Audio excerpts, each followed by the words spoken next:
आइए आज हम सिटिंग अरेंजमेंट, बैठक व्यवस्था से संबंधित बहुत ही महत्वपूर्ण टॉपिक है, उसको समझेंगे, उसके कॉन्सेप्ट को जानेंगे। क्योंकि आप जानते हो जब तक हम कॉन्सेप्ट नहीं समझते तब तक अभ्यास करते रहते हैं और हम चीज़ों को भूलते रहते हैं। भूल इसलिए जाते हैं क्योंकि हमारा कॉन्सेप्ट क्लियर नहीं है। तो कॉन्सेप्ट क्लियर करें तभी हम आगे बढ़ सकते हैं। तो हम जानते हैं जो सिटिंग अरेंजमेंट है वह होती है, एक सर्कुलर होती है, एक लाइन में होती है और एक रेक्टेंगुलर होती है। तो सर्कुलर के बारे में हमने चर्चा कर ली, उसके बारे में हमने कॉन्सेप्ट को समझा दिया।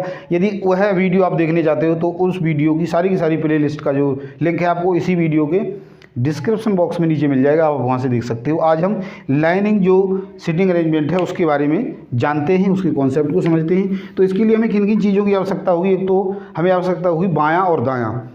वो हाथ जिससे हम ज़्यादा काम करते हैं वो क्या कहलाता है? दायां, यानी सीधा हाथ। सीधा हाथ क्या होता है? दायां।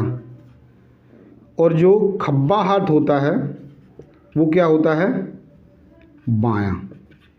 इसको ध्यान में रखना है। एक हमें दिशाओं का ज्ञान होना चाहिए। तो दिशाएं यानी ये पूरब में लेते हैं, इसको हम हमेशा, इसके ठीक पीछे पश्चिम होता है, ऊपर हमेशा उत्तर लेते हैं और नीचे हमेशा दक्षिण लेते हैं। अब हम इसके उदाहरण की सहायता से समझते हैं।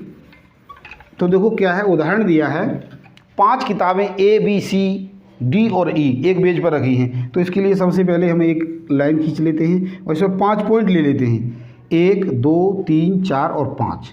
अब देखो क्या दिया है, D B के दाहिने ओर है। यदि हम ऐसे खड़े हैं तो जो D है B के दाहिने, अर्थात B इधर यहाँ पर है तो ये इधर होगा।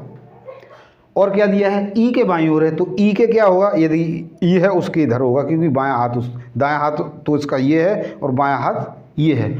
तो क्या है, D B के दाहिने है, यानी इस तरीके से हम अरेंजमेंट कर रहे हैं। मान लीजिए यहाँ पर, तो मान लीजिए हमने ये ले लिया B और D क्या है, B के दाहिने है, अर्थात इस हाथ पर होगा तो इधर आ जाएगा D।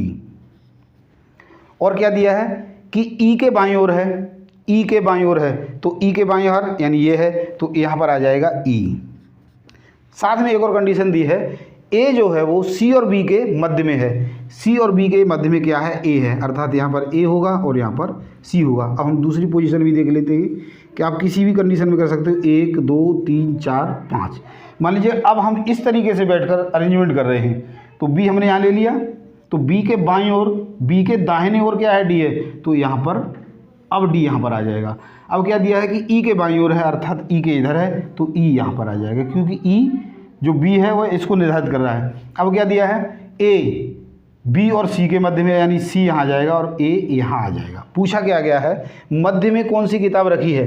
तो मध्य में कौन सी किताब है, देखो यहाँ से इधर जाओ, यहाँ से इधर जाओ, तीसरे नंबर पर, इसमें भी क्या है, तीसरे नंबर पर, यानी B बिल्कुल मध्य में है। तो यही ऑप्शन आपका बिल्कुल सही है। तो आशा करता हूँ मेरे द्वारा समझाए गए इस कॉन्सेप्ट और एग्जाम्पल को आपने अच्छे से समझ लिया होगा।